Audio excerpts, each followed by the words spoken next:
Hello, my name's Dan, aka Lucent. I'm your host for Criminally Underrated, and today I have a slightly different episode for you. I actually have no guest. Wow. So I'm on my own, and I'll be chatting to you directly about the most underrated music of 2024. So let's go.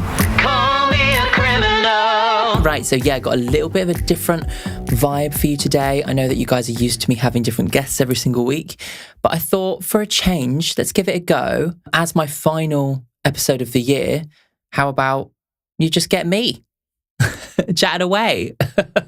So let me know what you think about that, whether you enjoy this style of episode, or if you think it's a horrendous idea, then also let me know. You can follow me over on Instagram, TikTok, or YouTube at Lucent_music or Lucent Reacts, whatever. Look for me.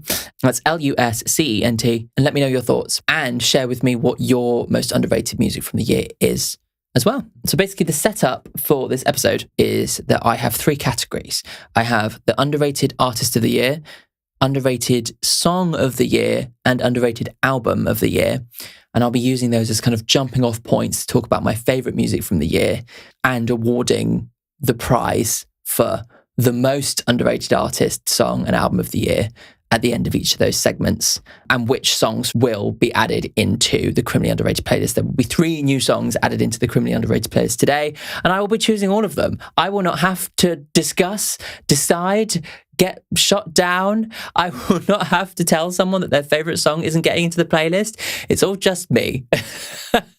Remember, if you want even more content from me, if you head over to Patreon, then you can get the extended version of the podcast as well as my uncut music reaction videos where I listen to music and give you my instantaneous thoughts and analyses right in the moment. And you can even request reactions from me as well. So first, we're going to go on to the most underrated artists of 2024. There were a few people I considered for this. A more recent interest of mine has been Rachel Chinouriri. If you have listened to the first episode of this season, then you will know that my guest Ben brought My Blood, her song, onto the podcast and actually won our most underrated song of the first half of the year. It's my blood that I do this for. She's a beautiful artist from London, is doing amazing things. My Blood is a particular standout, but there's also songs like The Hills.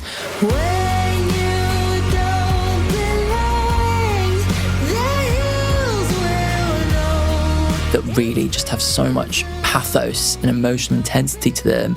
And she just has such a unique style. Another one I thought about was Aurora.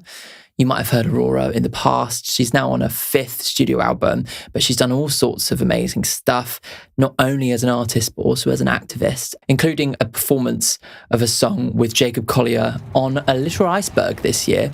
You cannot eat manana. You cannot eat manana.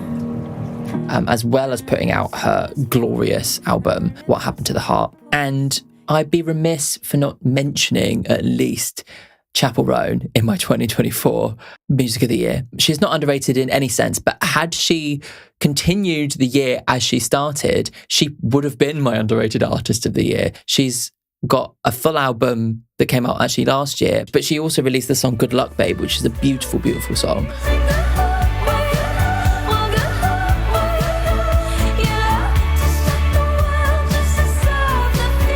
She's not in running for underrated artist of the year because she absolutely blew up and had such a huge moment. But yeah, if you somehow haven't heard of Chappell Roan, or maybe have heard her songs and don't know her, she's the one who did Hot to Go.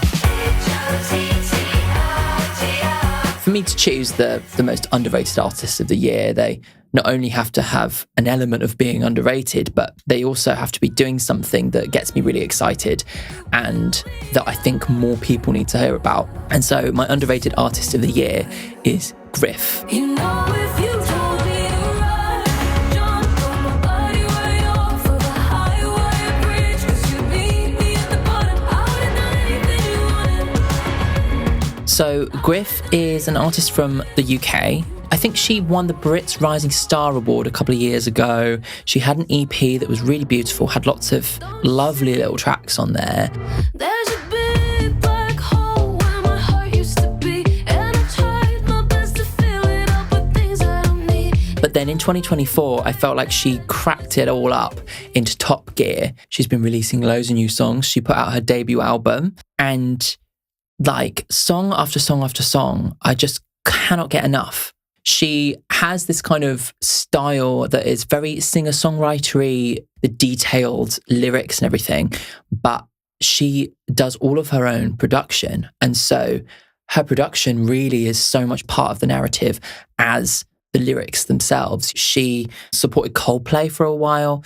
She also supported Taylor for one performance in London, and she's been supporting Sabrina Carpenter on her tour.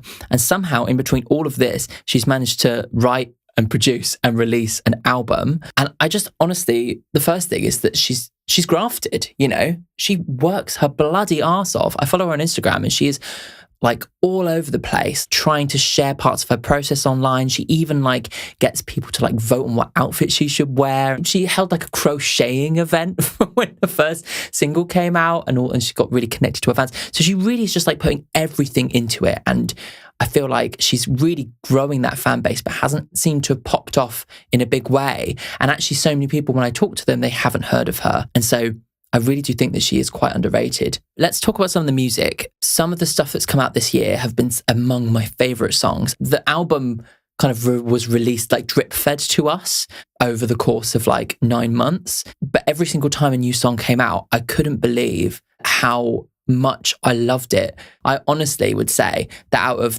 I think it's 13 songs on the album, there's probably only 2 that I wouldn't say are like top tier for me. Just the kind of pure and simple kind of primal element of pop songwriting, that kind of ear candy feeling, the physical feeling of rhythm, the beauty in the melodies, the epicness of her sound design and the way she's crafted her songs. It felt like she didn't drop the ball once throughout this whole rollout. Highlights for me include the song Anything, which is the most epic song in the album, I'd say. Has this like galloping rhythm to it that is just so exciting, so tension building.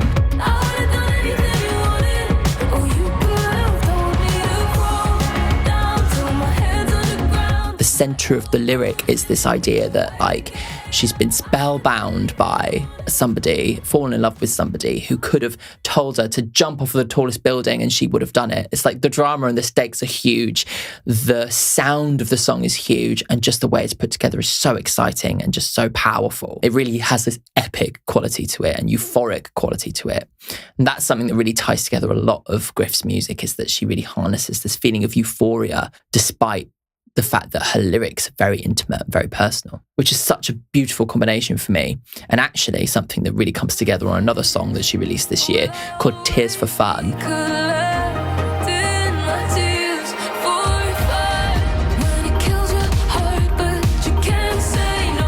She has these kind of quirky, humorous turns of phrase that she fits into her songs, which is kind of another level within her artistry. And the idea of collecting tears for fun has this kind of sad humor to it, where it's like, I'm addicted to sadness, you know? And I think it's something that we've all been through. When you're kind of going through depression, it can almost feel like an addictive spiral.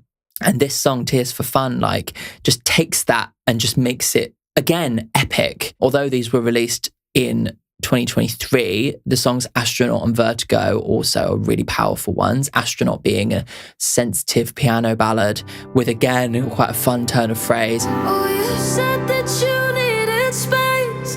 Go on, then astronaut. And Vertigo being the central theme of this era and her album, of that feeling of being lost and dizzy and not knowing where you are because something has blown you over so powerfully that it gives you this like sense of vertigo. You don't know what you're doing. So you ran away, that's touch and go. You're scared of love, well, we all...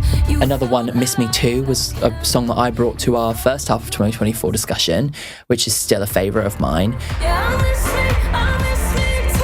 Now I'm talking to the back. And then actually, like, probably I'd say the most underrated pick from her is this song called Hiding Alone, which is like this beautiful love song about her and her ex-partner, how he had a way of like being able to just shut all the rest of the world out so they could just be with one another. They could hide together in this like comfortable, beautiful space that they shared.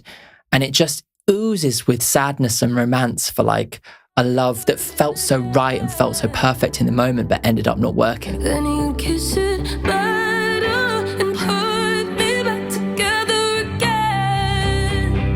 Oh, 'cause you had a way of making everything disappear. Each of her songs have different qualities to them that just feel just so passionate, full of emotion, and so, yeah, epic, euphoric, but they go lots of different places. You have highs, you have lows, and yet they all weave together so beautifully. She has such a consistent sound, and that all comes from her being like the lead producer on her music, you know. But the thing that really affirmed my decision to give Griff this award, in my humble opinion, is when I went to see her live. I got to see Griff in November at Alexandra Palace in North London, and I kind of expected somebody who's touring with other artists and doing stuff as a supporting artist for her to do a homecoming gig. I kind of thought it would be like a bit of a, you know, like one of those kind of gigs where they kind of pop on. They don't have loads of stage and set because it's kind of in between shows, maybe a little bit more dialed down, but it was none of those things. She went all out for this show. It was a huge show for her. She said at the time that she was so excited that she could fill a place like Alexandra Palace that has like, that you could fit so many people in. From the stage design, it was like a spiral staircase coming down from a circular stage on top, and then a runway down the middle so she could get really close to the crowd. Instead of having screens, she had these draped curtains and then projected her image onto the curtains. And so they had this kind of soft, diffused kind of quality to them. And the whole stage was draped in fabric, which kind of matched what she was wearing. And it was all white and cream. And so when all the lights then went all multicolored and stuff, the stage was part of it. And on top of all that, her stagecraft is so great. Her vocal, powerful, perfect. She's super engaged with the crowd. But on top of all that, she has this creativity on stage in her physical movement. She's bending backwards on her knees and screaming into the air and like sitting down on the front of the stage in the quieter songs. All the while, her vocal's still completely perfect.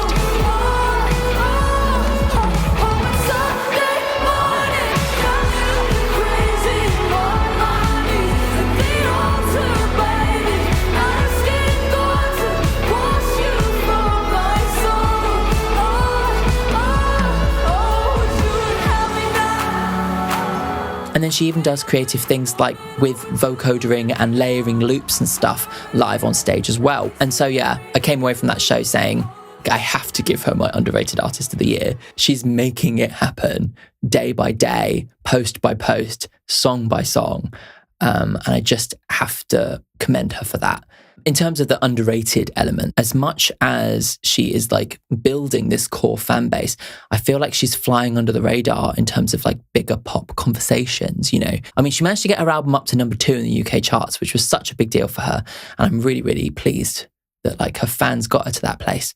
But in terms of like, you know, mainstream pop conversation, it's just not there for her, you know. None of the songs have necessarily had like particularly viral moments. A song having a viral moment for me does not mean it has quality. And actually, a lot of the time, it's the opposite, because the song is created specifically for a viral moment and doesn't actually come together as a full song.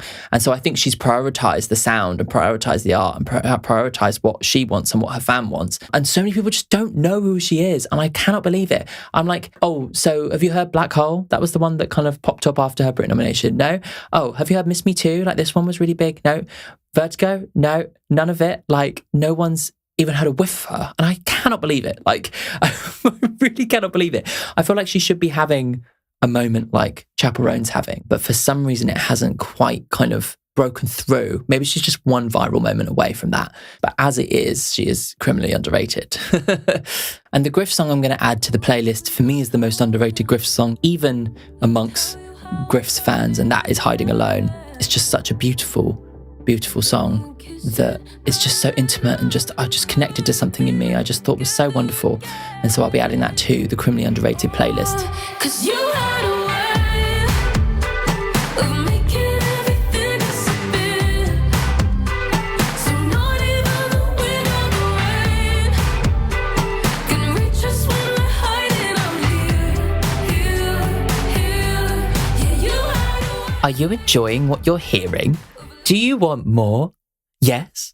Well then, you should head over to Patreon. Over there, you can watch the extended video version of the podcast so you can see our faces as we follow every weird tangent that we go on. You also get access to new episodes a week ahead of streaming. Wow! There's already a lovely community of music lovers over there, so come join the Crying Club on Patreon today. Links are in the show notes of this episode or on my Instagram. Anyway, let's get back to the episode. Okay, so next, I'm going to be moving on to underrated song of the year.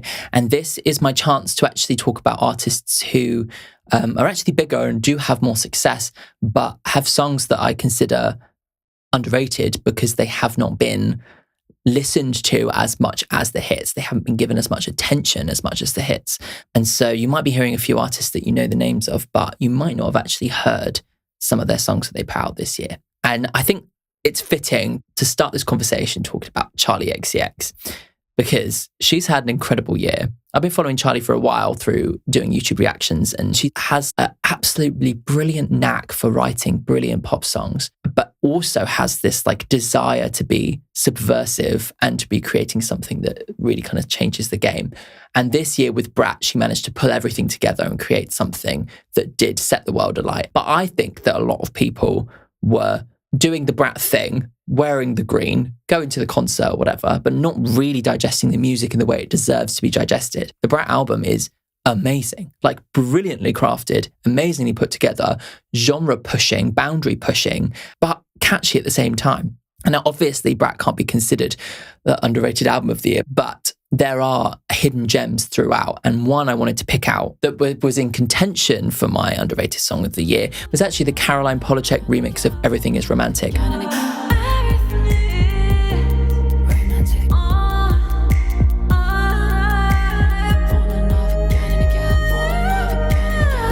So the first album, Brat, came out, and then a remix album came out where every single song on the album was recreated in some way.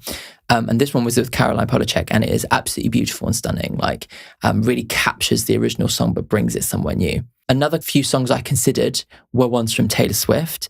Obviously, Taylor Swift is not underrated in any way, shape or form. She is one of the most successful artists of all time. But with the Tortured Poets Department, she released an album that was way too long and unedited. And that's kind of the reason why, as an album project, I feel like it is lacking. But if you go through and comb through and pick out songs, there are some beautiful, beautiful songs on there. And ones that you might not have necessarily heard. My two favorites from this album are the songs Guilty as Sin and The Black Dog. Guilty as Sin's like probably the sexiest song that Taylor's ever written.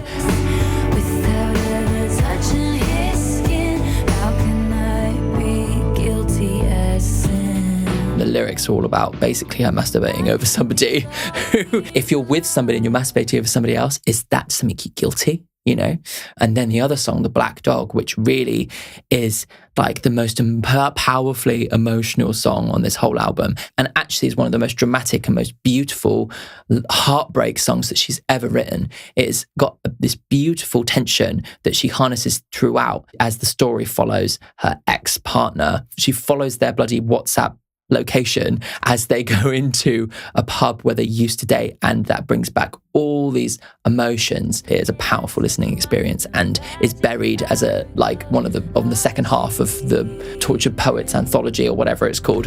Old habits die.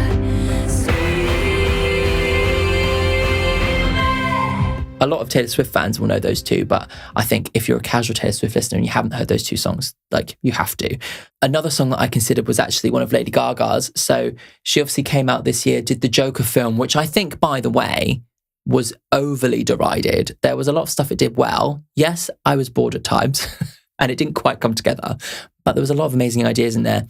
And actually one of the best things to come from it was Lady Gaga's Partner album, which was mostly songs inspired by the film, so a lot of kind of old Hollywood jazz songs. But the one original song she did on there was called Happy Mistake, and it's among her best ballads. And the chorus has one of the best melodies she's ever written, and I think it's stunning.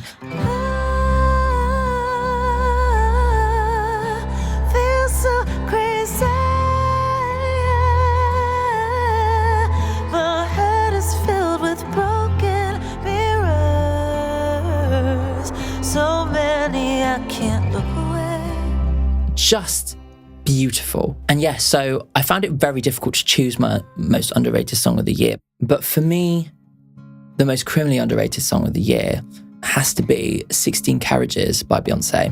16 carriages driving away while I watch them ride with my dreams away to the summer sunset on a holy night on a long black road. All the tears I fight. 16 carriages driving away while I watch them ride with my dreams away to the... I know what you're thinking. How can anything with Beyonce be considered underrated? And actually, this song was released ahead of the album, and so did pick up quite a few streams. I just don't think this song is understood or appreciated enough. And I think it got overshadowed by all the other highlights of the album, including Texas Hold'em, including Bodyguard. This ain't Texas, ain't no Hold'em.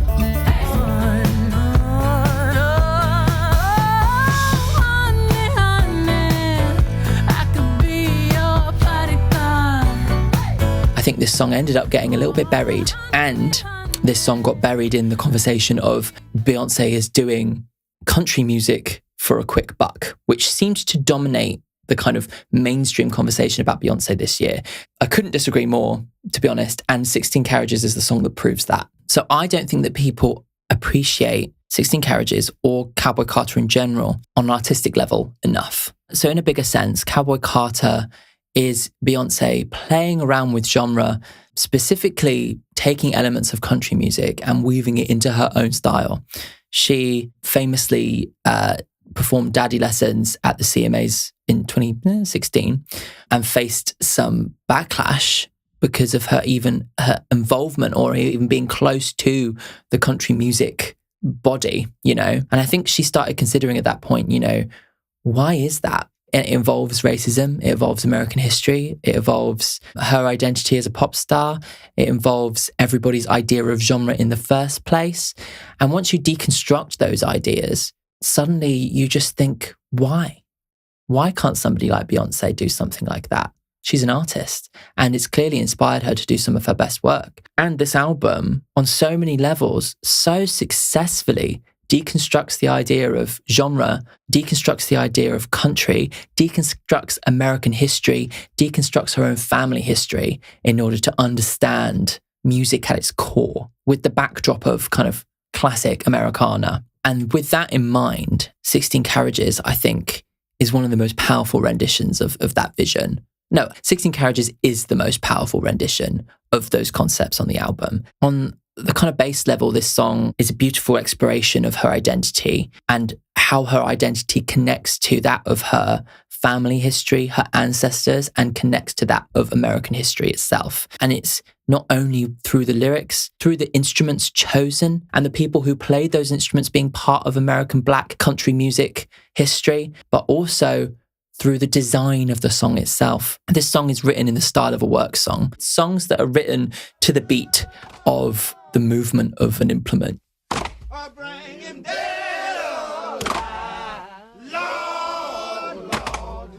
And that central sound is the core identity of that song and really links it back to that history of the work song. And then when you consider what the song is about, she's looking at her own career, she's looking at her own family, she's looking at the roads that she travels as a pop star and how those roads were created by her ancestors. And so it kind of works in so many levels because not only is she talking about these roads, these carriages that drive down the roads that represent this long line of her lineage, the actual style of the song is connected. You could imagine her ancestors building these roads and singing this song as they're building those roads. And so it's really magical the way that it just adds all those things up and just delivers that story to you on so many fronts. It's not just the beauty in her voice. It's not just the way that she sings it. It's not just the lyrics. It's not just the sounds that she uses. It's not just the fact that there's a famous Black country performer playing the banjo. It goes all the way into the design of the song itself. I listened to the podcast Switched on Pop. They have some amazing insights on music. And I was listening to their episode on this song. And It blew me away when they made all those connections. And it still blows me away to think about it now, how deep those connections go and how gorgeously rendered all of these things come together.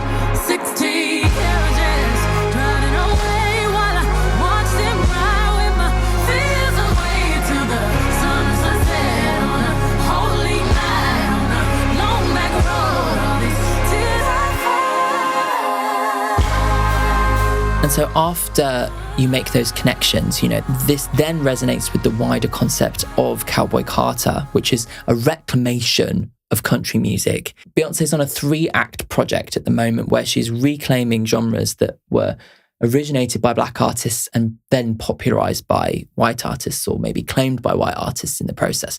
And so the connections that you can draw between her looking to her family history, looking at the people who built the roads, looking at the people who built this nation, people who built their nation, then connecting that to the genre of music that has also faced the same troubles and the same traumas. They didn't give Beyonce any nominations in the Country Music Awards, which is obscene and really proves her point. And actually, when she came out with Texas Hold'em, people were not letting that song on the radio because it was not developed within Nashville itself. And that is like an institution that needs to have the magnifying glass put on them, because that is not the way to do it. To exclude certain artists because they're not Nashville enough is very, very coded to me, and just proves Beyonce's point and proves the album's point. But I think it's just so beautiful the way in which the song 16 Carriages links all the way back to the past and brings it all the way into the modern day. Even with the releasing of such an album, it connects to that. And it shows up America for still having a lot of, let's say it, racism. Let's be honest. There's just so much about it that is just so next level and important and like genre pushing, boundary pushing, and not done within pop music. And all those elements of Beyonce, I believe, are underrated. And therefore, I think this song has been buried by all the other conversation. It's really an astonishing artistic achievement. And there's so much of that throughout the whole of Cowboy Carter. And yet everyone's just talking about Beyonce jumping onto country music to try and make money. I'm sure the financial element of it was part of her decision. She is a businesswoman at the end of the day. But to just talk about that is to ignore the artistic merit of somebody who is taking music further, is thinking about music in a deeper way and managing to form it all together in a way that's actually really fun to listen to and really beautiful, but also has layers upon layers upon layers upon layers of meaning. And yes, it could be considered overly long. Yes, it could be a bit, overwhelming as a concept. But for me, artistically, I've never come across any music that really works on that many levels. And that's why 16 Carriages for me is the most criminally underrated song of 2024 and will be going onto the playlist. No questions, no ifs or buts. Still see our faces when you close your eyes.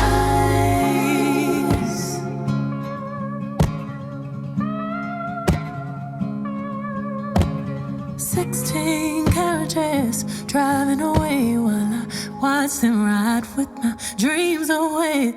Right, let's move on to the final award. And this is for the most criminally underrated album of 2024. There's been so many albums this year with releases from Beyonce, Taylor Swift, Billie Eilish had a beautiful album, Dua Lipa didn't do quite as well. You had Charli XCX. You had a surprise covers album from Lady Gaga. You had Sabrina Carpenter. Honestly, so stacked with new releases. I found it very hard to keep up with everything. And so with all these like big tentpole releases this year, there have been albums that have kind of got lost in the shuffle. And actually most of the year I've had my thoughts on one album for my underrated album of the year, but then I changed my mind. And so that album that I was going to do was actually Aurora's What Happened to the Heart. And so I mentioned Aurora a little bit earlier on. She's obviously been around for a long time and creates the most epic, beautiful music that is just so uniquely her and so stunning. And this year with What Happened to the Heart, she took a turn and actually chose to do something darker. She's always been such a hopeful, optimistic artist. And this, for me, was the first time I started to hear that optimism unravel and how, constant optimism isn't the solution anymore. She has to search for something else. A few standouts include the song Some Type of Skin, which I mentioned in our 2024 first half episode. My God.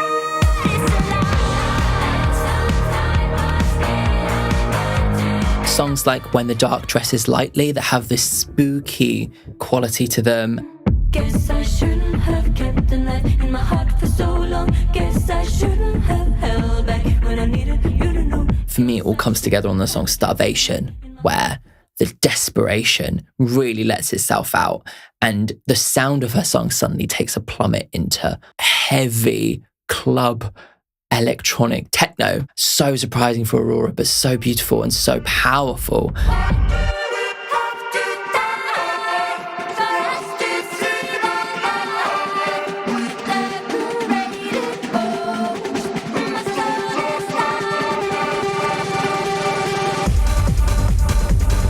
Ultimately, I didn't choose this album because I do think it has some pacing issues. Specifically at the beginning, there are a few too many slow songs for me before it really gets into the meat of what the album's about. But still, such a powerful development from Aurora. Another album that I felt really flew under the radar was actually Conan Gray's Found Heaven. What he plays around with is this element of homage and this element of sampling and recontextualizing sounds that you might know into a new song, but with this clear reverence for 80s music that I think is actually really effective.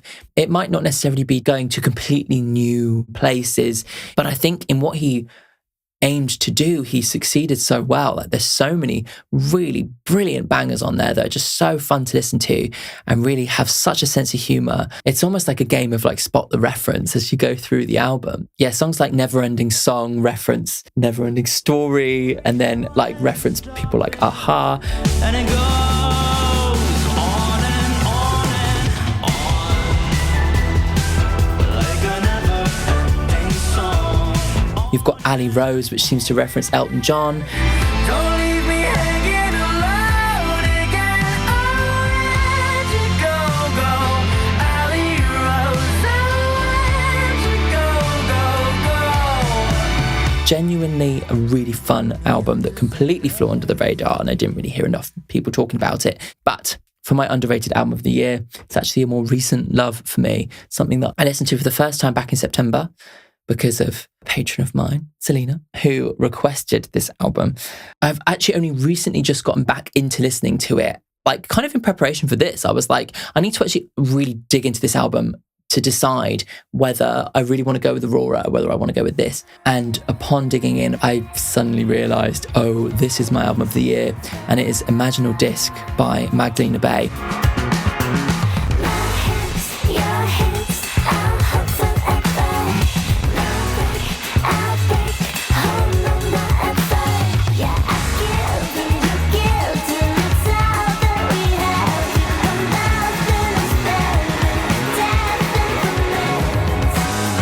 So, Magdalena Bay, indie duo from America, do quite like out there kind of experimental, concept-y. Apparently they used to be a prog rock band, so there's all those kinds of things in it, but very, very, very heavily lean into synth pop and really, really experimental sound design. Their first album, Mercurial World, is extremely like experimental and fun and kind of explores a lot of their sound. But in Imaginal Disc, they managed to take that experimentation, they managed to take that electronic sound and they managed to evolve it into something that's more than a sum of its parts and just is a constantly delightful and engaging and multi-layered listening experience. It truly is wonderful to listen to.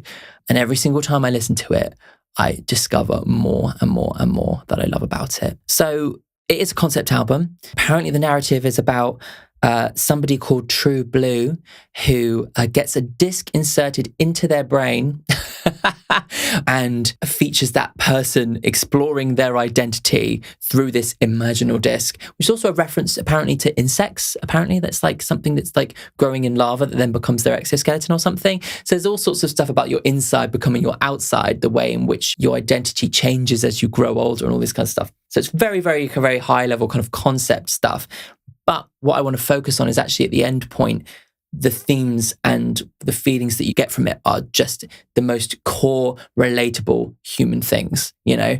And so it's an album that starts high, but brings it right back down to earth. Not only is it a really deep listen, something you can listen to a million times and keep unpeeling layers, it's also on the surface just a super, super fun, groovy time. And a great listening experience just on a first listen as well as its 20th listen. It has so much depth that I found myself loving it more and more and more and more and more every single time I listened, and every single time a new detail revealed itself to me. It is such a detailed album, so many tiny little moments, and it's the details for me that really, really make this album so, so good. There are different connections between different songs. The opening song and the closing song feature similar melodies.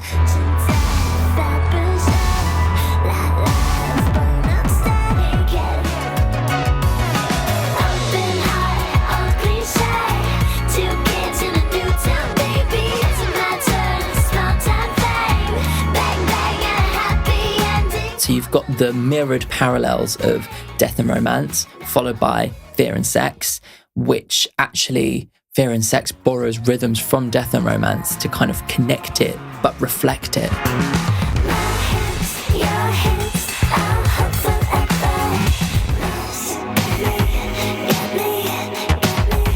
There's some extremely strong theming on this album that for me really brings it together on such a great level. And these are themes that are actually very relatable to the core human experience. Ones of existentialism represented in the songs Killing Time and Tunnel Vision.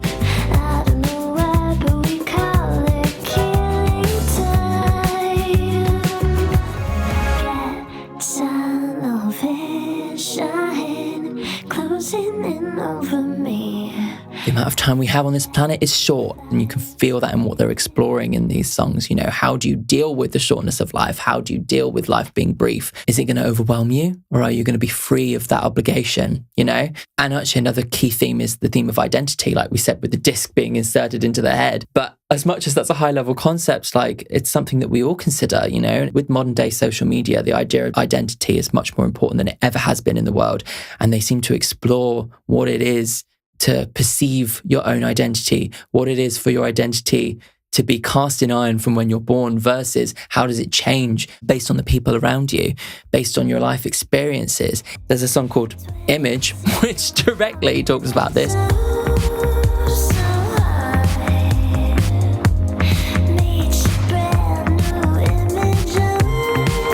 Reckoning with yourself, reckoning with the trauma that you've been through, and understanding your identity. It's time to meet the monsters inside you. That's such a good lyric.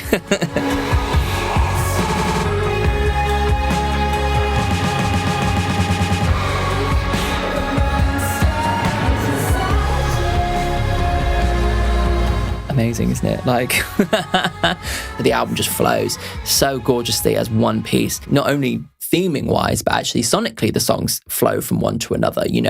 They overlap and they move musically and naturally throughout the different songs. So nothing feels jarring. It all feels like it was created to be listened from start to finish, which I really, really appreciate in an album in 2024 when so many albums are just grab bags of random songs and data dumps. But on top of all this deep, complex stuff, they managed to make an album that is just super listenable. They really have an attention to groove, which is really important. They really think about melody. They really think about harmony in all these ways that feel extremely primal to the human experience. It's not just enough to have all these concepts, but actually you have to be able to translate that for the listener. And I feel like they don't leave us behind. The songs are fun. The songs are energetic. The songs have great rhythms to them. They make you want to move. They make you feel emotional. And I think on a more literal sense, the thing that grounds the songs, partly as I've mentioned through the theming of really, really human core values, but also the drums.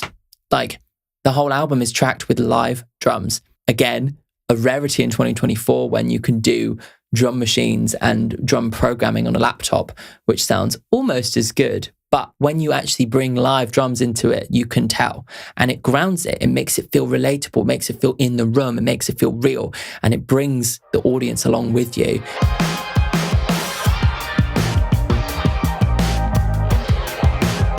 And so the Imaginal Disc is an album that creates magic, creates this beautiful thing in the sky, but brings it all down to earth and connects it to the listener. And that is the perfect cross-section. Yeah, it takes the audience along with it, and I can't give it a bigger compliment than that. I've chosen 3 songs that are standouts for me that could be listened to individually, but actually the whole album deserves to be listened to in order. So the first song is Killing Time, which actually starts out kind of like a groovy, almost Stevie Wonder-esque song.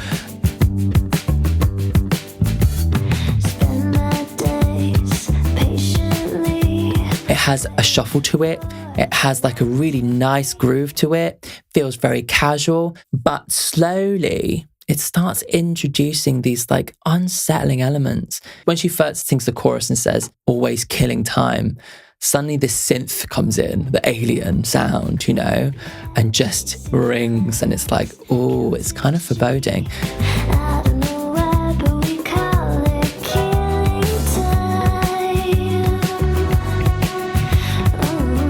Then it develops, and suddenly the idea of the fact that you're killing time suddenly feels extremely terrifying. Some of the lyrics in the latter half of this song really, really hammer it home. There's always time for killing, but never time for me. If time is meant for living, why is it killing me?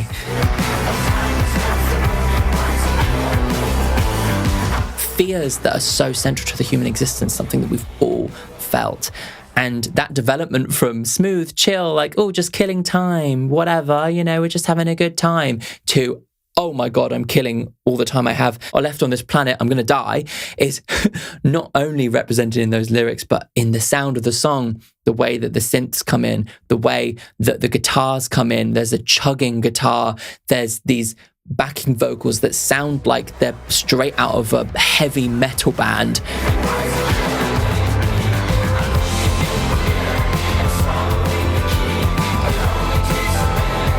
And guitars that have a heavy distortion on them that chug along, almost, yeah, they do reference something like Metallica coming into this song that's so random, but it works so, so well and illustrates this existential impending doom. It's like so clever, but it's just such a fun song to listen to at the same time. It's like, how the fuck did they do it? Yeah, truly, truly great. Another song I love is That's My Flaw. It's funny and carefree, but it's the guitar. It's the guitar. Boom, which is just in itself, just instinctually great, you know?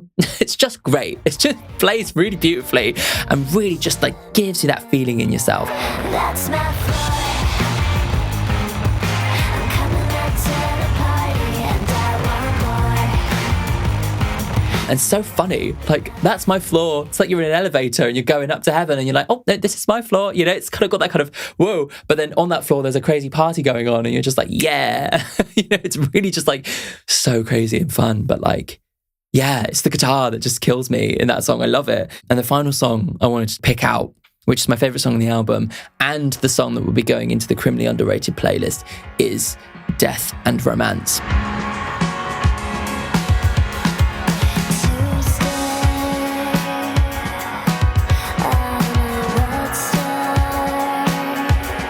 It's bliss. This song is pure bliss. Like, this song, I think the thing that really struck me on my first listen was the songwriting is just so perfect on it. It's so simple, but so effective. You have this kind of offbeat piano at the beginning. Then the vocals come in and they kind of are delivered in this kind of slow legato sense over the top. But then you realize that actually the piano and the bass and everything have been foreshadowing the chorus. And when that chorus comes in, every instrument comes together to hit that offbeat.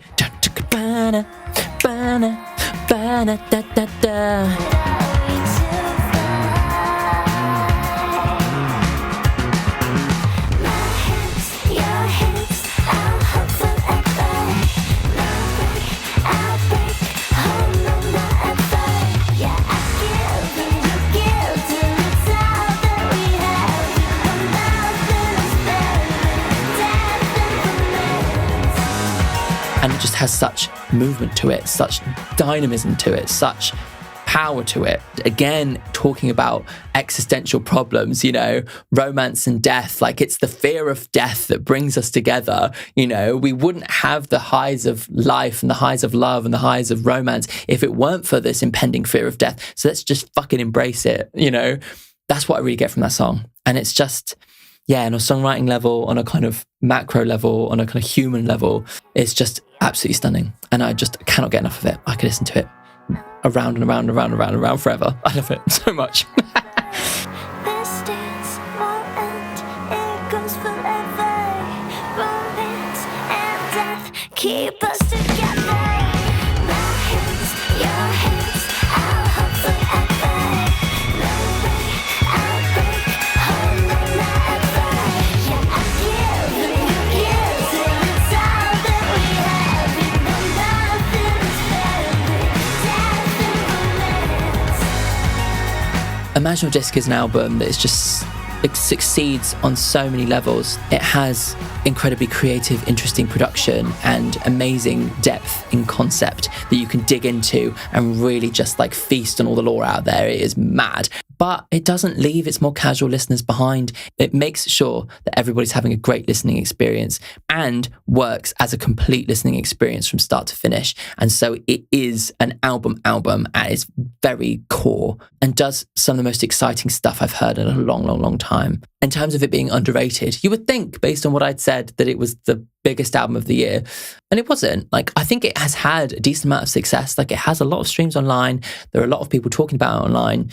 And yet it wasn't nominated for any Grammys. It hasn't had any kind of mainstream attention or press. I haven't heard any of the songs featured in TV shows or movies or anything. It doesn't seem to have crossed over into mainstream radio or mainstream listening in any way, shape or form. Maybe it's just a step too experimental for people, but I feel like it shouldn't be, you know? Despite all the craziness, there's still something so listenable about all the songs. And I cannot see a reason why it has not been, you know, listened to and talked about by everybody. And so for me, it's an album that deserves recognition for how well it succeeds in all these levels, but isn't getting that recognition, I don't think, in the way it should be. And so that's why Imaginal Disc by Magdalena Bay is my criminally underrated album of the year, and the song Death and Romance will be added to the criminally underrated playlist. So I hope you enjoyed that episode. Obviously, it's quite a different style for me, but I really did want to talk about 2024 and give you my opinions on the year overall, but still connect it into the style of the podcast. And so I hope this kind of bridges the gap. Let me know what you think about it in the comments on Spotify. If this is on YouTube, in the comments there, or in the comments on Patreon if you're watching there. Whatever comments or whatever reviews or whatever rating, please engage with the podcast in that way and let me know what you think about this slightly different style of episode. As this is the final episode of season 2, I would like to give a massive thank you to everybody who has listened. All of my guests, including my parents, my boyfriend, my best friends, like Fern and Ben and Hannah and Kaylee. It's been absolutely delightful to launch a podcast this year. I've been getting loads of lovely feedback and loads of support from people, and it means the world to me. So thank you. Thank you to my boyfriend for listening to every single thought I have about it and being very patient with me and actually bouncing ideas back and forth, actually coming up with the name of the fucking thing. I wouldn't have been able to do it without him. And so I'll be moving on to season 3 in the new year. Let me know what you would like from season 3. Let me know if there are any guests that you would like to see on season 3. Running out of family members, so I could use a bit of help.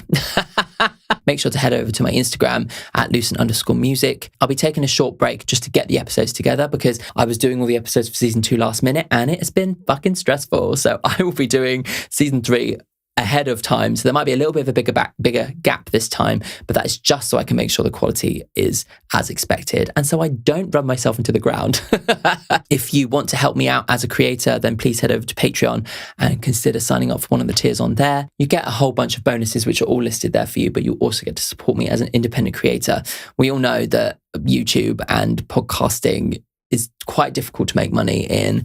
And I want this to be my full-time career. And so I need your help. So if you think that what I have to say is worth something to you, then please head over to Patreon and consider supporting me over there. Make sure to let me know what your underrated songs for 2024 are. Make sure to head over to my TikTok where I do a whole bunch of fun little videos, as well as clips from the podcast and my reactions. So I guess all there is to say is a Merry Christmas to all those who celebrate and a Happy New Year to everybody. Cool. I will see you in 2025. Bye.